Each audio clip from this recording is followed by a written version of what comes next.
everybody. How are you? I am Norez and your teacher here, and will be teaching you a different question and their answers. So I welcome you on classrita.com where we'll be discussing questions. So let's get on the question. So our today question is a predetermined overheat rate is calculating by dividing the total manufacturing overheat by the total amount of the calculation base.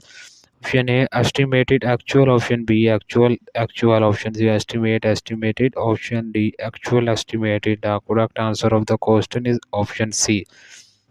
So that the answer of the question. If you are searching any other question, please visit www.classdata.com and find on the search section. If you have any question to ask, there and our sessions on the right side of the website, fill the form and will be answering. So you can thank you for watching this video. Please do not forget to like, share, subscribe our channel. Until next question, bye bye.